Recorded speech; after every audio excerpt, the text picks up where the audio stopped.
ನನ್ನ ಹೆಸರು ನಂದಿನಿ. ನನ್ನ ಗಂಡನ ಹೆಸರು ರಾಮ್. ನಮ್ಮ ಮದುವೆಯಾಗಿ 5 ವರ್ಷವಾಗುತ್ತಾ ಬಂದಿತ್ತು. ಆದರೆ ನಮಗೆ ಮಕ್ಕಳಾಗಿರಲಿಲ್ಲ. ನಾವು ಎಲ್ಲ ದೊಡ್ಡ ದೊಡ್ಡ ಆಸ್ಪತ್ರೆಗಳನ್ನು ಸುತ್ತಿದ್ದೆವು. ಆದರೆ ಯಾವುದೇ ಪ್ರಯೋಜನವಾಗಿರಲಿಲ್ಲ. ನಂತರ ನಮ್ಮ ದೂರದ ಸಂಬಂಧಿಯೊಬ್ಬರು ಒಂದು ದೇವಸ್ಥಾನದ ಬಗ್ಗೆ ತಿಳಿಸಿದರು. ಅಲ್ಲಿ ಹೋಗಿ ಬಂದು ಹರಕೆ ಹೊತ್ತವರಿಗೆ ಎಲ್ಲರಿಗೂ ಮಕ್ಕಳಾಗಿದೆ. ನೀವು ಒಮ್ಮೆ ಹೋಗಿ ಬನ್ನಿ, ನಿಮಗೂ ಒಳ್ಳೆಯದಾಗಬಹುದು ಎಂದಿದ್ದರು. ನಾವು ಮಕ್ಕಳಿಗೋಸ್ಕರ ಯಾರೇ ಏನೇ ಹೇಳಿದರೂ ಸಹ ಮಾಡುತ್ತಿದ್ದೆವು. ಹಾಗೆಯೇ ಈ ದೇವಸ್ಥಾನಕ್ಕೂ ಕೂಡ ಹೋಗಿ ಬಂದೆವು. ಹೇಗೋ ಆ ದೇವರ ಮಹಿಮೆಯಿಂದ ನಾನು ಆ ದೇವಸ್ಥಾನಕ್ಕೆ ಹೋಗಿ ಬಂದ 3 ತಿಂಗಳಲ್ಲಿ ಗರ್ಭವತಿಯಾದೆ. ಅದು ನಾನು ಮೊದಲ ಬಾರಿಗೆ ಬಸುರಿಯಾಗಿದ್ದರಿಂದ ನನ್ನ ಗಂಡ ತುಂಬ ಜೋಪಾನವಾಗಿ ನನ್ನನ್ನು ನೋಡಿಕೊಳ್ಳುತ್ತಿದ್ದರು. ನಮ್ಮ ಮನೆಯಲ್ಲಿ ಇದ್ದುದು ನಾವಿಬ್ಬರೇ. ಅತ್ತೆ ಮಾವ ಹಳ್ಳಿಯಲ್ಲಿ ವಾಸವಿದ್ದರು. ಅವರಿಗೆ ಹೊಲ ಮನೆ ನೋಡಿಕೊಳ್ಳುವುದಕ್ಕೆ ಸಮಯ ಸರಿ ಹೋಗುತ್ತಿತ್ತು. ಹಾಗಾಗಿ ನನ್ನನ್ನು ನೋಡಿಕೊಳ್ಳಲು ನನ್ನ ಗಂಡ ನನ್ನ ತಂಗಿಯನ್ನು, ನೀನು ಡೆಲಿವರಿಗೆ ಹೋಗುವವರೆಗೆ ಇಲ್ಲಿಗೆ ಬಂದಿರಲು ಹೇಳು, ಅವಳು ಬಂದರೆ ನಿನಗೂ ಸಹಾಯವಾಗುತ್ತೆ ಅಂದರು. ಅದು ನನ್ನ ಮೊದಲ ಮಗು ಆಗಿದ್ದರಿಂದ ನನಗೂ ಕೂಡ ತುಂಬ ನಿಶ್ಶಕ್ತಿ ಅನಿಸುತ್ತಿತ್ತು. ಬೆಳಿಗ್ಗೆ ಮತ್ತು ಸಂಜೆಯಾದರೆ ಸಾಕು, ತಿಂದಿದ್ದೆಲ್ಲ ವಾಂತಿಯಾಗುತ್ತಿತ್ತು. ತುಂಬ ಸುಸ್ತಾಗುತ್ತಿತ್ತು. ಯಾವ ಕೆಲಸ ಮಾಡಲು ಕೂಡ ನನ್ನಿಂದ ಆಗುತ್ತಿರಲಿಲ್ಲ. ಗಂಡನಿಗೆ ಸರಿಯಾಗಿ ಊಟ ತಿಂಡಿ ಮಾಡಿಕೊಡಲು ಸಹ ನನ್ನಿಂದ ಆಗುತ್ತಿರಲಿಲ್ಲ. ಡಾಕ್ಟರ್ ಸಹ ಬೆಡ್ ರೆಸ್ಟ್ ಮಾಡಬೇಕು ಎಂದು ಹೇಳಿದ ಕಾರಣ ನಾನು ಅಮ್ಮನಿಗೆ ಫೋನ್ ಮಾಡಿ ತಂಗಿಯನ್ನು ಕಳಿಸುವಂತೆ ವಿನಂತಿ ಮಾಡಿದೆ. ಅವರಿಗೆ ನಾನು ಗರ್ಭವತಿಯಾಗಿದ್ದೇ ಒಂದು ದೊಡ್ಡ ಸಂತಸದ ಸುದ್ದಿಯಾಗಿತ್ತು. ಮಗಳಿಗೆ ಎಲ್ಲಿ ಮಕ್ಕಳಾಗುತ್ತೋ ಇಲ್ಲೋ ಅನ್ನೋ ಯೋಚನೆಯಲ್ಲಿದ್ದವರು ಈ ಸುದ್ದಿ ಕೇಳಿ ತುಂಬ ಸಂತಸಪಟ್ಟರು. ಅವರು ತಡ ಮಾಡದೆ ನನ್ನ ತಂಗಿಯನ್ನು ನಮ್ಮ ಮನೆಗೆ ಕಳುಹಿಸಿಕೊಟ್ಟರು. ತಂಗಿಯ ಜೊತೆಗೆ ನನಗೆ ಇಷ್ಟವಾದ ತಿಂಡಿ ತಿನಿಸುಗಳನ್ನು ಸಹ ಕಳಿಸಿದ್ದರು. ತಂಗಿ ಕೂಡ ಮನೆಗೆ ಬಂದವಳೇ ನನ್ನನ್ನು ನೋಡಿ ಬಾಚಿ ತಬ್ಬಿಕೊಂಡಳು. ಅಕ್ಕ, ಎಂಥ ಸಿಹಿ ಸುದ್ದಿ ಕೊಟ್ಟಿದ್ದೀಯೇ, ಅಮ್ಮ ನಿನಗೆ ಇಷ್ಟವಾದ ಹಲ್ವ ಕಳಿಸಿದ್ದಾರೆ, ಬಾ ತಿನ್ನು ಎಂದು ನನ್ನನ್ನು ಉಪಚರಿಸಲು ಶುರು ಮಾಡಿದಳು. ಆಕೆ ಆರೈಕೆ ಮಾಡುವುದರಲ್ಲಿ ನನ್ನ ಅಮ್ಮನನ್ನು ಕೂಡ ಮೀರಿಸುವಂತಹವಳು. ಅವಳು ಮನೆಗೆ ಬಂದಿದ್ದೇ ಮನೆ ಕೆಲಸವನ್ನೆಲ್ಲ ಮಾಡಲು ಶುರು ಮಾಡಿದಳು. ಸ್ವಲ್ಪ ರೆಸ್ಟ್ ಮಾಡಿ ಆಮೇಲೆ ಕೆಲಸ ಮಾಡು ಎಂದರೂ ಸಹ ಕೇಳುತ್ತಿರಲಿಲ್ಲ. ಹೀಗೆ ನಾನು ಮಾಡುತ್ತಿದ್ದ ಮನೆ ಎಲ್ಲ ಜವಾಬ್ದಾರಿಗಳನ್ನು ಆಕೆ ಹೊತ್ತಳು. ನನಗೆ ಯಾವ ಚಿಕ್ಕ ಕೆಲಸವನ್ನೂ ಸಹ ಮಾಡಲು ಬಿಡುತ್ತಿರಲಿಲ್ಲ. ಅವಳು ಮನೆಗೆ ಬಂದಾಗಿನಿಂದ ನಾನು ತುಂಬ ಆಲಸಿ ಕೂಡ ಆಗಿಬಿಟ್ಟಿದ್ದೆ. ನನ್ನ ಗಂಡನ ಬಟ್ಟೆ ಐರನ್ ಮಾಡೋದಿರಲಿ, ಅವರಿಗೆ ಊಟದ ಡಬ್ಬಿಯನ್ನು ಹಾಕುವುದಿರಲಿ, ಎಲ್ಲ ಅವಳೇ ಮಾಡುತ್ತಿದ್ದಳು. ಹೀಗೆ ಅವಳ ಹತ್ತಿರ ಕೆಲಸ ಮಾಡಿಸಿಕೊಳ್ಳುತ್ತಾ ನಾನು ತುಂಬ ಸೋಂಬೇರಿ ಆಗಿಬಿಟ್ಟಿದ್ದೆ. ನಾನು ಎಷ್ಟು ಸೋಂಬೇರಿ ಆಗಿದ್ದೆನೆಂದರೆ ನನ್ನ ಗಂಡನಿಗೆ ಸ್ನಾನಕ್ಕೆ ಬಟ್ಟೆಯನ್ನು ಸಹ ಆಕೆಯೇ ಕೊಡುತ್ತಿದ್ದಳು.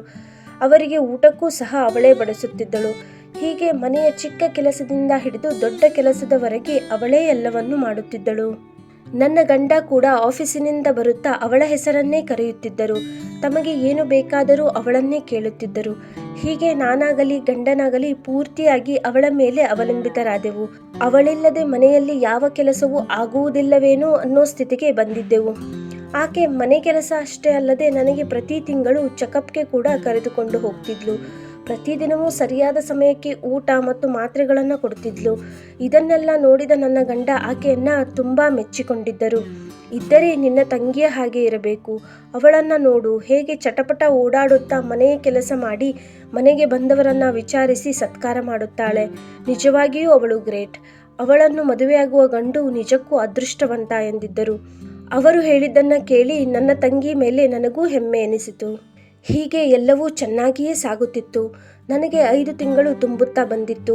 ಮಾವ ಹೊಲದಲ್ಲಿ ಬೆಳೆದಿದ್ದ ಮರ ಕಡಿಯಲು ಹೋಗಿ ಜಾರಿ ಬಿದ್ದಿದ್ದರು. ಅವರ ಕಾಲಿಗೆ ತುಂಬ ಪೆಟ್ಟಾಗಿತ್ತು. ಅತ್ತೆ ಒಬ್ಬರಿಗೆ ಅವರನ್ನು ನೋಡಿಕೊಳ್ಳಲು ಆಗುತ್ತಿರಲಿಲ್ಲ. ಅದಕ್ಕೆ ಅತ್ತೆ ಫೋನ್ ಮಾಡಿ ಯಾರಾದರೂ ಒಬ್ಬರು 1 ವಾರದ ಮಟ್ಟಿಗೆ ಊರಿಗೆ ಬನ್ನಿ ಎಂದು ಕರೆದಿದ್ದರು. ನನ್ನ ಗಂಡನಿಗೆ ಆಗ ಕಂಪನಿಯಲ್ಲಿ ಇಯರ್ ಎಂಡ್ ಇದ್ದುದರಿಂದ ಅವರಿಗೆ ಊರಿಗೆ ಹೋಗಲು ಸಾಧ್ಯವಿರಲಿಲ್ಲ. ಇನ್ನು ತಂಗಿಯನ್ನು ಕಳಿಸೋಣ ಎಂದರೆ ಅವಳು ನನ್ನತ್ತೆಯ ಬಾಯಿಗೆ ಹೆದರಿ ಅಲ್ಲಿಗೆ ಹೋಗುತ್ತಿರಲಿಲ್ಲ. ನನ್ನ ಅತ್ತೆಗೆ ಸ್ವಲ್ಪ ಕೋಪ ಜಾಸ್ತಿ. ಹಾಗಾಗಿ ಏನಾದರೂ ತಪ್ಪು ಮಾಡಿದರೆ ಬಾಯಿಗೆ ಬಂದಂತೆ ಮಾತನಾಡಿ ಬಿಡುತ್ತಿದ್ದರು. ಅದು ನನ್ನ ತಂಗಿಗೆ ಇಷ್ಟವಾಗುತ್ತಿರಲಿಲ್ಲ. ಹಾಗಾಗಿ ಅವಳು ನಾನು ಅಲ್ಲಿಗೆ ಹೋಗಲು ಒಲ್ಲೆ ಎಂದಿದ್ದಳು. ಇನ್ನು ಉಳಿದಿದ್ದು ನಾನು ಪ್ರೆಗ್ನೆಂಟ್ ಆಗಿದ್ದರೂ ಸಹ ಅಲ್ಲಿಗೆ ಹೋಗಲೇಬೇಕಾದ ಅನಿವಾರ್ಯವಿತ್ತು. ಅತ್ತೆ ನನಗೆ ಅಡಿಗೆ ಮಾಡಲು ಸ್ವಲ್ಪ ಸಹಾಯಕ್ಕೆ ಯಾರಾದರೂ ಬೇಕು, ಉಳಿದ ಕೆಲಸವನ್ನ ಹೇಗೋ ಯಾರಾದರೂ ಕೆಲಸದವರಿಗೆ ಹೇಳಿ ಮಾಡಿಸಿದರಾಯಿತು ಎಂದಿದ್ದರು. ಸರಿ, ಇನ್ನೇನು ಮಾಡುವುದು, ಅವರ ಕಷ್ಟ ಕಾಲಕ್ಕೆ ನಾವೇ ಆಗಬೇಕಲ್ಲ ಎಂದು ನಾನು ಹೊರಡಲು ಸಿದ್ಧಳಾಗುತ್ತಿದ್ದೆ. ಆಗ ನನ್ನ ತಂಗಿ ಬಂದು, ಸರಿ ನೀನು ಇಲ್ಲಿ ಇರಲ್ಲ ಅಂದರೆ ನಾನು ಊರಿಗೆ ಹೊರಡುತ್ತೇನೆ ಎಂದಳು. ಅದಕ್ಕೆ ನಾನು, ಅಯ್ಯೋ ಪಾಪ, ನಿಮ್ಮ ಭಾವನಿಗೆ ಆಫೀಸ್ನಲ್ಲಿ ಈ ಟೈಮ್ನಲ್ಲಿ ತುಂಬ ಕೆಲಸ ಇರುತ್ತೆ ಕಣೆ. ಅವರಿಗೆ ಹೊರಗಡೆ ಊಟ ಅಷ್ಟಾಗಿ ಸೇರಲ್ಲ. ಊಟ ತಿಂಡಿ ಸರಿಯಾಗಿ ಮಾಡದಿದ್ದರೆ ಅವರಿಗೆ ಹುಷಾರಿಲ್ಲದಂತಾಗಿ ಬಿಡುತ್ತೆ ಕಣೆ. ಹೇಗಿದ್ದರೂ ಒಂದೇ ವಾರ ತಾನೇ, ನಾನು ಬೇಗ ಹೋಗಿ ಬಂದು ಬಿಡುತ್ತೇನೆ. ಹೇಗಾದರೂ ಮಾಡಿ ಈ ಒಂದು ವಾರ ಅಡ್ಜಸ್ಟ್ ಮಾಡ್ಕೋ ಅಂದಿದ್ದೆ. ಅವಳಿಗೆ ನಾನು ತುಂಬ ರಿಕ್ವೆಸ್ಟ್ ಮಾಡಿದ್ದಕ್ಕೆ ಆಕೆ ಕೂಡ ಒಪ್ಪಿದಳು. ನನ್ನ ಗಂಡ ನನ್ನನ್ನು ಕಾರಿನಲ್ಲಿ ಹುಷಾರಾಗಿ ಅವರ ಹಳ್ಳಿಯ ಮನೆಗೆ ಬಿಟ್ಟು ಬಂದರು. ಅವಳ ಕೈಲಿ ತುಂಬ ಕೆಲಸ ಮಾಡಿಸಬೇಡ ಎಂದು ಅವರಮ್ಮನ ಹತ್ತಿರ ಹೇಳಿದರು. ಅದಕ್ಕೆ ಅತ್ತೆ, ನನಗೂ ಅರ್ಥವಾಗುತ್ತೆ ಕಣೋ ಎಂದು ಹೇಳಿದ್ದರು. ಹೀಗೆ ನಾನು ಇಲ್ಲಿ ಅತ್ತೆ ಮಾವನ ಸೇವೆ ಮಾಡುತ್ತಿದ್ದರೆ ಅಲ್ಲಿ ನನ್ನ ತಂಗಿ ನನ್ನ ಗಂಡನ ಸೇವೆ ಮಾಡುತ್ತಿದ್ದಳು. ಹೀಗೆ ಒಂದು ವಾರ ಕಳೆಯುತ್ತಾ ಬಂತು. ಆದರೆ ಮಾವನಲ್ಲಿ ಯಾವ ಚೇತರಿಕೆಯೂ ಕಾಣಲಿಲ್ಲ. ಹಾಗಾಗಿ ಅತ್ತೆ, ಇನ್ನೂ ಸ್ವಲ್ಪ ದಿನ ಇರು ಎಂದು 1 ತಿಂಗಳು ನನ್ನನ್ನು ಅಲ್ಲಿಯೇ ಉಳಿಸಿಕೊಂಡರು. ಕೊನೆಗೂ 1 ತಿಂಗಳಾದ ಮೇಲೆ ಮಾವ ಕೂಡ ಒಬ್ಬರೇ ಓಡಾಡುವ ಹಂತಕ್ಕೆ ಬಂದಿದ್ದರು. ಅವರ ಕಾಲಿನ ನೋವು ಕೂಡ ಪೂರ್ತಿಯಾಗಿ ಕಡಿಮೆಯಾಗಿತ್ತು. ಹಾಗಾಗಿ ಅತ್ತೆ, ಸರಿಯಮ್ಮ, ಇನ್ನು ನೀನು ಊರಿಗೆ ಹೊರಡು ಎಂದು ಹೇಳಿದ್ದರು. ಅವತ್ತು ನಾನು ನನ್ನ ಗಂಡ ಇರುವ ಮನೆಗೆ ಹೋಗುವ ದಿನ. ಅಂದು ಭಾನುವಾರ. ನಾನು ನನ್ನ ಗಂಡ ಮತ್ತು ತಂಗಿಗೆ ಸರ್ಪ್ರೈಸ್ ಕೊಡಬೇಕೆಂದು ನಾನು ಬರುವ ವಿಷಯವನ್ನು ತಿಳಿಸಿರಲಿಲ್ಲ. ನಾನು ಮನೆಗೆ ಹೋಗುವ ಹೊತ್ತಿಗೆ ಸುಮಾರು 5 ಗಂಟೆಯಾಗಿತ್ತು. ಆದರೆ ನಮ್ಮ ಮನೆಯ ಬೀಗ ಹಾಕಿತ್ತು. ಇವರೆಲ್ಲಿ ಹೋಗಿರಬಹುದು ಎಂದು ನನ್ನ ಹತ್ತಿರವಿದ್ದ ಇನ್ನೊಂದು ಕೀ ತೆಗೆದುಕೊಂಡು ಮನೆ ಬಾಗಿಲು ತೆರೆದೆ. ಮನೆಯ ಒಳಗೆ ಕಾಲಿಡುತ್ತಿದ್ದಂತೆ ಏನೋ ಹೊಸತರದ ಅನುಭವ. ಏನಿದು, ನಾನು ನನ್ನ ಮನೆಗೆ ಬಂದಿದ್ದೇನೋ ಇಲ್ಲ ಬೇರೆಯವರ ಮನೆಗೆ ಹೋಗಿದ್ದೇನೋ ಅನ್ನುವಷ್ಟು ಬದಲಾಗಿತ್ತು. ಏನೋ ನನ್ನ ಇಡೀ ಮನೆಯೇ ಬದಲಾದ ಸ್ವರೂಪ ಪಡೆದಿತ್ತು. ಮನೆಯೆಲ್ಲ ಒಂಥರ ಸುಗಂಧ. ಮನೆ ಪೂರ್ತಿ ಡೆಕೋರೇಟ್ ಆಗಿತ್ತು. ಯಾರದೋ ಬರ್ತ್ಡೇಗೆ ಮನೆಯನ್ನೆಲ್ಲ ಅಲಂಕಾರ ಮಾಡಿದ ಹಾಗಿತ್ತು. ಕೆಂಪು ಬಲೂನಿನಿಂದ ಮಾಡಿದ ಡೆಕೋರೇಷನ್ ಅಂತೂ ನನ್ನ ಕಣ್ಣನ್ನು ಕುಕ್ಕುತ್ತಿತ್ತು. ಸರಿ ಎಂದು ನಮ್ಮ ರೂಮಿಗೆ ಹೋದೆ. ಹಾಸಿಗೆ ಎಲ್ಲ ನೀಟಾಗಿ ಮಡಚಿತ್ತು. ನನ್ನ ಬಟ್ಟೆ ತೆಗೆದುಕೊಳ್ಳಲು ಕಬೋರ್ಡ್ ತೆರೆದೆ. ಅಲ್ಲಿ ನನ್ನ ಬಟ್ಟೆ ಜೊತೆಗೆ ನನ್ನ ತಂಗಿಯ ಬಟ್ಟೆಯೂ ಇತ್ತು. ಅವಳು ಯಾವತ್ತೂ ಅವಳ ಬಟ್ಟೆಯನ್ನು ಇಲ್ಲಿ ಇಡುತ್ತಿರಲಿಲ್ಲ. ಸರಿ ಬಿಡು ಎಂದು ಅವಳ ಬಟ್ಟೆ ಇಡಲು ಅವಳ ರೂಮಿಗೆ ಹೋದೆ.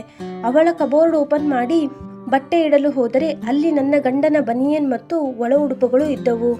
ಅದನ್ನು ನೋಡಿದ ನನಗೆ ಒಮ್ಮೆಲೆ ಆಶ್ಚರ್ಯ ಮತ್ತು ಆತಂಕ ಎರಡೂ ಆಯಿತು. ಏನು ನಡೀತಿದೆ ಈ ಮನೆಯಲ್ಲಿ ಎಂದು ಯೋಚಿಸತೊಡಗಿದೆ. ನಂತರ ಅವಳು ಹೊರಗಿನಿಂದ ಬಟ್ಟೆ ತರುವಾಗ ಇವರ ಬಟ್ಟೆ ಕೂಡ ಬಂದಿರಬೇಕು. ಆಕೆ ಇಲ್ಲೇ ಮಡಿಚಿಟ್ಟಿರಬಹುದು ಎಂದು ಸುಮ್ಮನಾದೆ. ಸರಿ, ನನಗೂ ಸುಸ್ತಾಗಿದ್ದರಿಂದ ಮನೆಯ ಬಾಗಿಲನ್ನು ಲಾಕ್ ಮಾಡಿ ರೂಮಿಗೆ ಹೋಗಿ ಮಲಗಿಬಿಟ್ಟೆ. ನಂತರ ನನಗೆ ಎಚ್ಚರವಾದಾಗ ಏನೋ ಜೋರಾಗಿ ಶಬ್ದ ಕೇಳುತ್ತಿತ್ತು. ಏನಿರಬಹುದು ಎಂದು ಹೊರಗೆ ಬಂದು ನೋಡಿದೆ. ಅಲ್ಲಿ ನೋಡಿದರೆ ನನಗೆ ಒಂದು ಸಣ್ಣ ಶಾಕ್ ಕಾದಿತ್ತು. ನನ್ನ ಗಂಡ ಮತ್ತು ನನ್ನ ತಂಗಿ ಒಬ್ಬರಿಗೊಬ್ಬರು ಕೇಕ್ ತಿನ್ನಿಸುತ್ತಿದ್ದರು. ಅವರ ಜೊತೆ ನನ್ನ ಗಂಡನ ಕೆಲ ಸ್ನೇಹಿತರು ಕೂಡ ಇದ್ದರು. ಕೊನೆಗೆ ನನಗೆ ನೆನಪಾಯಿತು, ಅವತ್ತು ನನ್ನ ತಂಗಿಯ ಹುಟ್ಟಿದ ಹಬ್ಬ. ನನ್ನ ತಂಗಿಯ ಬರ್ತ್ಡೇಯನ್ನು ನನ್ನ ಗಂಡ ತುಂಬ ಜೋರಾಗಿ ಸೆಲೆಬ್ರೇಟ್ ಮಾಡುತ್ತಿದ್ದರು. ಅದನ್ನು ನೋಡಿ ನನಗೆ ಜೋರಾಗಿ ಅಳು ಬಂತು. ನಾನವರನ್ನು ಮದುವೆಯಾಗಿ 5 ವರ್ಷವಾದರೂ ಯಾವತ್ತೂ ಕೂಡ ಡೆಕೋರೇಷನ್ ಇರಲಿ, ಒಂದು ಸಣ್ಣ ಕೇಕ್ ಸಹ ಹೊರಗಡೆಯಿಂದ ತರುತ್ತಿರಲಿಲ್ಲ. ಅಂತಹದ್ದು ನನ್ನ ತಂಗಿಯ ಬರ್ತ್ಡೇಗೆ ಇಡೀ ಮನೆಯನ್ನೇ ಡೆಕೋರೇಟ್ ಮಾಡಿದ್ದರು. ಮನಸ್ಸಿಗೆ ಕೊಂಚ ನೋವಾಯಿತು. ಆದರೂ ಸಹಿಸಿಕೊಂಡೆ. ನನ್ನ ತಂಗಿಯೇ ತಾನೇ ಎಂದು ಸುಮ್ಮನಾದೆ. ಅವಳು ನಮಗೆ ಇಷ್ಟೆಲ್ಲ ಸಹಾಯ ಮಾಡಿದ್ದರಿಂದ ಅವಳ ಬರ್ತ್ಡೇಯನ್ನು ಜೋರಾಗಿ ಸೆಲೆಬ್ರೇಟ್ ಮಾಡ್ತಿರಬಹುದು ಎಂದು ನನಗೆ ನಾನೇ ಸಮಾಧಾನ ಹೇಳಿಕೊಂಡೆ. ಕೊನೆಗೆ ಅವರು ಕೇಕ್ ಕಟ್ ಮಾಡುವಲ್ಲಿ ನಾನು ಹೋದೆ. ನನ್ನನ್ನು ನೋಡಿ ನನ್ನ ಗಂಡ, ತಂಗಿ ಮತ್ತು ಅಲ್ಲಿದ್ದವರೆಲ್ಲ ಒಂದು ಕ್ಷಣ ಗಾಬರಿಗೊಂಡರು. ಬಾಯಿ ಬಿಡುತ್ತಾ ನನ್ನನ್ನೇ ನೋಡುತ್ತಿದ್ದರು. ನಾನು ಹೋಗಿ ಅವಳಿಗೆ ವಿಶ್ ಮಾಡಿ ಕೇಕ್ ತಿನ್ನಿಸಿದೆ. ನನ್ನ ಗಂಡ, ಹೇ ನೀನು ಯಾವಾಗ ಬಂದೆ ಎಂದರು. ಅದಕ್ಕೆ ನಾನು ಬಂದು ತುಂಬ ಹೊತ್ತಾಯಿತು, ಆಗ ನೀವಿಬ್ಬರೂ ಮನೆಯಲ್ಲಿರಲಿಲ್ಲ ಎಂದೆ. ಅದನ್ನು ಕೇಳಿ ಅವರಿಗೆ ಶಾಕ್ ಆಗಿತ್ತು. ಪಾಪ, ಅವರ ಮುಂದಿನ ಪ್ಲ್ಯಾನ್ ಏನಿತ್ತೋ ಗೊತ್ತಿಲ್ಲ. ನನ್ನನ್ನು ನೋಡಿದ್ದೇ ಅವರಿಬ್ಬರ ಮುಖ ಹರಳೆಣ್ಣೆ ಕುಡಿದವರ ಹಾಗೆ ಆಗಿತ್ತು. ಊಟ ಕೂಡ ಹೊರಗಡೆಯಿಂದ ತರಿಸಿದ್ದರು. ಬಗೆ ಬಗೆಯ ಊಟವಿತ್ತು. ನಾನು ಊರಿಂದ ಬಂದು ಏನೂ ತಿಂದಿರಲಿಲ್ಲ. ಹಾಗಾಗಿ ಹೊಟ್ಟೆ ತುಂಬ ಹಸಿವಾಗಿದ್ದರಿಂದ ಹೊಟ್ಟೆ ತುಂಬ ಊಟ ಮಾಡಿದೆ. ಅಲ್ಲಿ ನಾನು ಗಮನಿಸಿದ್ದ ಮತ್ತೊಂದು ವಿಷಯವೇನೆಂದರೆ, ನನ್ನನ್ನು ನೋಡಿ ನನ್ನ ತಂಗಿಯಾಗಲಿ ಗಂಡನಾಗಲಿ ಖುಷಿ ಪಡಲಿಲ್ಲ. ಅಯ್ಯಪ್ಪ, ಯಾಕೆ ಇವಳು ಇಲ್ಲಿ ಬಂದಳು ಅನ್ನೋ ಹಾಗೆ ಅವರ ಮುಖಭಾವವಿತ್ತು. ರಾತ್ರಿ ನಾನು ಮತ್ತು ನನ್ನ ಗಂಡ ರೂಮಿನಲ್ಲಿ ಮಲಗಿದ್ದೆವು. ಬೆಳಿಗ್ಗೆ ನಾನು ಎದ್ದಾಗ 7 ಗಂಟೆ ಆಗಿತ್ತು. ಆಗ ನನ್ನ ಗಂಡ ನನ್ನ ಪಕ್ಕದಲ್ಲಿ ಇರಲಿಲ್ಲ. ಅವರು ದಿನಾ ಬೆಳಿಗ್ಗೆ ಏಳುತ್ತಿದ್ದುದು 8 ಗಂಟೆಗೆ. ಅದು ನಾನು ಅವರಿಗೆ ಬೆಡ್ ಕಾಫಿ ಕೊಟ್ಟ ಮೇಲೆ. ಆದರೆ ಅದೇನೋ ಈಗ ಎಲ್ಲ ಬದಲಾಗಿತ್ತು. ನಂತರ ನಾನು ಫ್ರೆಶ್ ಅಪ್ ಆಗಿ ಹೊರಗೆ ಹೋದೆ. ಗಂಡ ಆಗಲೇ ತಿಂಡಿ ತಿನ್ನುತ್ತಿದ್ದರು. ಅವರು ಯಾವತ್ತೂ ನನ್ನ ಬಿಟ್ಟು ತಿಂಡಿ ತಿಂದವರೇ ಅಲ್ಲ. ನಾವಿಬ್ಬರು ಜಗಳವಾಡಿದರೂ ಸಹ ನನ್ನ ಜೊತೆನೇ ತಿಂಡಿ ಮತ್ತು ರಾತ್ರಿ ಊಟ ಮಾಡುತ್ತಿದ್ದರು. ಸರಿ ಬಿಡು, ಹಸಿವಾಗಿರಬೇಕು ಎಂದು ಅವರಿಗೆ ಏನೂ ಹೇಳದೆ ನಾನು ಸಹ ತಿಂಡಿ ತಿಂದೆ. ನನ್ನ ತಂಗಿ ನನ್ನ ಜೊತೆ ಸರಿಯಾಗಿ ಮಾತನಾಡುತ್ತಲೇ ಇರಲಿಲ್ಲ. ನಾನು ಅವಳನ್ನು ಬಿಟ್ಟು ಹೋಗಬೇಕಾದರೆ ಇದ್ದ ನನ್ನ ತಂಗಿ ಈಗ ಪೂರ್ತಿಯಾಗಿ ಬದಲಾಗಿದ್ದಳು. ನಾನು ಎಷ್ಟು ಕೇಳುತ್ತೇನೋ ಅಷ್ಟಕ್ಕೆ ಮಾತ್ರ ಉತ್ತರಿಸುತ್ತಿದ್ದಳು. ನಂತರ ನನ್ನ ಗಂಡ ಆಫೀಸಿಗೆ ಹೊರಟರು. ಆಕೆ ಗಡಿಬಿಡಿಯಿಂದ ಥೇಟ್ ಹೆಂಡತಿ ಥರನೇ ಬಾಕ್ಸ್ ಬೇಗ ಬೇಗ ಹಾಕಿ ಅವರ ಹತ್ತಿರ ಓಡಿ ಹೋಗಿ ಬಾಕ್ಸ್ ಕೊಟ್ಟು ಸಂಜೆ ಹುಷಾರಾಗಿ ಬನ್ನಿ ಎಂದಳು. ಅವಳು ಮೊದಲೆಲ್ಲ ಲಂಚ್ ಬಾಕ್ಸ್ ಹಾಕಿ ಅವರಿಗೆ ಕೊಡಲು ನನ್ನ ಕೈಯಲ್ಲಿ ಬಾಕ್ಸ್ ಕೊಡುತ್ತಿದ್ದಳು. ಈಗ ಅವಳೇ ಹೋಗಿ ಲಂಚ್ ಬಾಕ್ಸ್ ಅವರ ಕೈಗೆ ಕೊಟ್ಟಳು. ಅವರಿಬ್ಬರ ಈ ಹಾವಭಾವವನ್ನು ನೋಡಿ ಇವರಿಬ್ಬರ ನಡುವೆ ಏನೋ ನಡೀತಿದೆ ಅನ್ನೋ ವಾಸನೆ ನನ್ನ ಮೂಗಿಗೆ ಬಡಿದಿತ್ತು. ಸರಿ, ನಾನು ಇದನ್ನು ಹೇಗಾದರೂ ಮಾಡಿ ಕಂಡು ಹಿಡಿಯಲೇಬೇಕು ಎಂದು ತೀರ್ಮಾನಿಸಿದೆ. ಅವರಿಬ್ಬರ ನಡವಳಿಕೆಯನ್ನು ಸೂಕ್ಷ್ಮವಾಗಿ ಗಮನಿಸಲು ಶುರು ಮಾಡಿದೆ. ಹೀಗೆ 1 ತಿಂಗಳು ಕಳೆಯಿತು. ಒಂದು ದಿನ ರಾತ್ರಿ ಪಕ್ಕದಲ್ಲಿ ಮಲಗಿದ್ದ ಗಂಡನ ಮೊಬೈಲ್ ಠಣ್ ಠಣ್ ಎಂದು ಶಬ್ದ ಮಾಡಿತ್ತು. ಅವರು ಅದನ್ನು ನೋಡಿ ನಮ್ಮ ರೂಮಿನಿಂದ ಆಚೆ ಹೋದರು. ನಾನು ನಿಧಾನವಾಗಿ ಅವರನ್ನೇ ಹಿಂಬಾಲಿಸಿದೆ. ನೋಡಿದರೆ ಅವರು ನನ್ನ ತಂಗಿ ಇದ್ದ ರೂಮಿಗೆ ಹೋದರು. ಇಬ್ಬರೂ ಏನೋ ಗುಸುಗುಸು ಮಾತನಾಡುತ್ತಿದ್ದರು. ಒಮ್ಮೆಲೇ ಜೋರಾಗಿ ಮಾತನಾಡಲು ಶುರು ಮಾಡಿದರು. ಏನಿರಬಹುದು ಎಂದು ಬಾಗಿಲಿಗೆ ಕಿವಿ ಕೊಟ್ಟು ಕೇಳಿದೆ. ಇದೆಲ್ಲ ನಿಮ್ಮಿಂದಲೇ ಆಗಿದ್ದು, ಇದಕ್ಕೆಲ್ಲ ನೀವೇ ಹೊಣೆ, ಇದರ ಜವಾಬ್ದಾರಿಯನ್ನು ನೀವೇ ಹೊರಬೇಕು. ಈಗ ನಾನು ಹೇಗೆ ಅಪ್ಪ ಅಮ್ಮ ಅಕ್ಕನಿಗೆ ಮುಖ ತೋರಿಸಲಿ ಎಂದು ತಂಗಿ ಅಳುತ್ತಿದ್ದಳು. ಅವಳಿಗೆ ವಾಂತಿ ಕೂಡ ಬರುವ ಹಾಗೆ ಆಗಿ ಬಾತ್ರೂಮ್ ಕಡೆ ಓಡಿದಳು. ನಾನು ಬಾಗಿಲನ್ನು ಜೋರಾಗಿ ದೂಡಿ ಒಳಗೆ ಹೋದೆ. ಗಂಡ ನನ್ನನ್ನು ಅಲ್ಲಿ ನೋಡಿ ಕರೆಂಟ್ ಹೊಡೆದ ಕಾಗೆಯಂತೆ ಬೆಪ್ಪನ ಹಾಗೆ ನಿಂತಿದ್ದರು. ಅಲ್ಲೇ ಬೆಡ್ ಮೇಲೆ ಪ್ರೆಗ್ನೆನ್ಸಿ ಟೆಸ್ಟ್ ಮಾಡಿದ ಕಿಟ್ ಇತ್ತು. ನೋಡಿದರೆ ಅದು ಪಾಸಿಟಿವ್ ಎಂದು ತೋರಿಸುತ್ತಿತ್ತು. ಅಷ್ಟೊತ್ತಿಗೆ ತಂಗಿ ಕೂಡ ಬಾತ್ರೂಮಿನಿಂದ ಹೊರಬಂದಳು. ಏನಿದು ಎಂದು ಆಕೆಯನ್ನ ಕೇಳಿದೆ. ಅವಳು ತಡವರಿಸುತ್ತಾ ಅದು ಎಂದು ರಾಗ ಎಳೆಯುತ್ತಿದ್ದಳು. ಸರಿಯಾಗಿ ಹೇಳು ಎಂದು ಒಂದು ಕೆನ್ನೆಗೆ ಕೊಟ್ಟೆ. ಇಲ್ಲಕ್ಕ, ನಂದೇನು ತಪ್ಪಿಲ್ಲಕ್ಕ, ಅದು ಭಾವ ಎಂದು ಸುಮ್ಮನಾದಳು. ಏನದು ಭಾವ ಎಂದೆ. ಭಾವ ಅವತ್ತು ಸಂಜೆ ಯಾವುದೋ ಟೆನ್ಷನ್ನಲ್ಲಿದ್ದರು. ನಾನು ಅವರಿಗೆ ಟೀ ಕೊಟ್ಟೆ. ಅವರಿಗೆ ತುಂಬ ತಲೆನೋಯುತ್ತಿದೆ ಎಂದರು. ನಾನವರ ತಲೆಯನ್ನು ಮಸಾಜ್ ಮಾಡಿದೆ. ಅಷ್ಟಕ್ಕೆ ಅವರು ನನ್ನ ಕೈಯನ್ನು ಗಟ್ಟಿಯಾಗಿ ಹಿಡಿದರು. ಹೊರಗಡೆ ಜೋರಾಗಿ ಮಳೆ ಕೂಡ ಬರುತ್ತಿತ್ತು. ಅದು ಹೇಗೋ ಗೊತ್ತಿಲ್ಲದೆ ಇಬ್ಬರಿಂದ ತಪ್ಪಾಗಿ ಹೋಯಿತು ಎಂದು ಅಳತೊಡಗಿದಳು. ಅವತ್ತು ನನಗೆ ನನ್ನ ಗಂಡ ಮತ್ತು ತಂಗಿಯ ಮೇಲಿದ್ದ ನಂಬಿಕೆ ಕಟ್ಟೆ ಒಡೆದು ಹೋಗಿತ್ತು. ನನ್ನ ಮನಸ್ಸು ಒಡೆದು ಚೂರು ಚೂರಾಗಿತ್ತು. ಎದೆಯೆಲ್ಲ ಭಾರವಾಗಿ ನೋಯಲು ಶುರುವಾಗಿತ್ತು. ನಾನು ಎದೆ ಹಿಡಿದು ಬೆಡ್ ಮೇಲೆ ಕೂತೆ. ತಲೆಯೆಲ್ಲ ಕೆಟ್ಟು ಒಂಥರ ನೋವು ಶುರುವಾಗಿತ್ತು. ನಂತರ ಅವರಿಬ್ಬರಿಗೂ ನಾನು ಏನು ಹೇಳದೆ ನನ್ನ ರೂಮಿಗೆ ಹೋಗಿ ಬಾಗಿಲು ಹಾಕಿದೆ. ಅವರು ನಾನು ಏನು ಮಾಡಿಕೊಳ್ಳುತ್ತೇನೋ ಎಂಬ ಭಯದಿಂದ ನನ್ನ ರೂಮಿನ ಬಾಗಿಲನ್ನು ಜೋರಾಗಿ ಬಡಿಯಲು ಶುರು ಮಾಡಿದರು. ಅದಕ್ಕೆ ನಾನು ಒಳಗಿಂದಲೇ, ನಾನು ಏನು ಮಾಡಿಕೊಳ್ಳುವುದಿಲ್ಲ, ಹೆದರಬೇಡಿ ಎಂದೆ. ಬೆಳಿಗ್ಗೆ ನಾನು ಬಾಗಿಲು ತೆರೆದಾಗ 10 ಗಂಟೆ. ಅಪ್ಪ ಅಮ್ಮ ಅತ್ತೆ ಮಾವ ಎಲ್ಲರೂ ಮನೆಯಲ್ಲಿದ್ದರು. ನಾನು ಅವರಿಗೆ ರಾತ್ರಿಯೇ ಫೋನ್ ಮಾಡಿ ಬೆಳಿಗ್ಗೆ ಇಲ್ಲಿಗೆ ಬರಲು ತಿಳಿಸಿದ್ದೆ. ನಂತರ ಅವರಿಗೆ ಸಮಾಧಾನದಿಂದ ವಿಷಯ ತಿಳಿಸಿದೆ. ಅಪ್ಪ ಅಮ್ಮ ತಂಗಿಯ ಮೇಲೆ ತುಂಬ ಕೋಪಗೊಂಡರು. ಅಮ್ಮನಂತೂ ತಂಗಿಗೆ ಹೊಡೆಯಲು ಹೋಗಿದ್ದರು. ಬೇಡಮ್ಮ ಎಂದು ಅವರನ್ನು ತಡೆದೆ. ಅವಳು ಒಬ್ಬಳನ್ನೇ ಇಲ್ಲಿ ಬಿಟ್ಟು ಹೋಗಿದ್ದು ನಂದೇ ದೊಡ್ಡ ತಪ್ಪು ಎಂದು ಹೇಳಿದೆ. ಅತ್ತೆ ಮಾವ ಕೂಡ ನಮ್ಮಿಂದಲೇ ಹೀಗೆಲ್ಲ ಆಯಿತು ಎಂದು ನೊಂದುಕೊಂಡರು. ನಮ್ಮಿಂದ ನಮ್ಮ ಸೊಸೆಗೆ ಇವತ್ತು ಅನ್ಯಾಯವಾಯಿತು ಎಂದು ಬೇಸರ ಪಟ್ಟುಕೊಂಡರು. ಹಾಗೆ ತಪ್ಪು ಮಾಡಿದ ಮಗನಿಗೆ ಹಿಗ್ಗಾಮುಗ್ಗಾ ಬೈದರು. ಗಂಡನಿಗೆ ತನ್ನ ಮರ್ಯಾದೆ ಎಲ್ಲರ ಮುಂದೆ ಹೋಯಿತೆಂದು ಒಳಗೊಳಗೆ ನಾಚಿಕೆಯಾಗುತ್ತಿತ್ತು. ಅವರು ನನಗೆ ಮುಖ ತೋರಿಸಲು ಕೂಡ ತಮ್ಮ ಮೇಲೆ ತಾವೇ ಅಸಹ್ಯ ಪಟ್ಟುಕೊಳ್ಳುತ್ತಿದ್ದರು. ಅವರು ತಲೆ ಎತ್ತಿ ನನ್ನನ್ನು ನೋಡುತ್ತಲೂ ಇರಲಿಲ್ಲ. ಅವರಿಗೆ ಒಳಗೊಳಗೆ ತಾವು ಮಾಡಿದ ತಪ್ಪು ಅವರನ್ನು ಚುಚ್ಚುತ್ತಿತ್ತು. ಸರಿ, ಈಗ ಆಗಿದ್ದು ಆಗಿ ಹೋಯಿತು. ಅವಳು ನನ್ನ ಸಲುವಾಗಿ ಈ ಮನೆಗೆ ಬಂದಳು. ನಾನು ಇರುವಷ್ಟು ದಿನ ನನ್ನನ್ನು ಚೆನ್ನಾಗಿ ನೋಡಿಕೊಂಡಳು.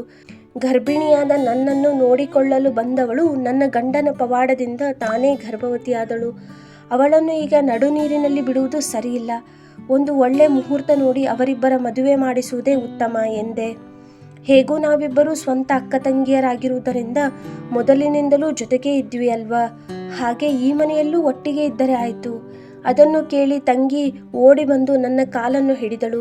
ಗಂಡ ಕೂಡ ತನ್ನದು ತಪ್ಪಾಯಿತು ಎಂದು ಕೈ ಮುಗಿದು ಕಾಲು ಹಿಡಿಯಲು ಬಂದರು.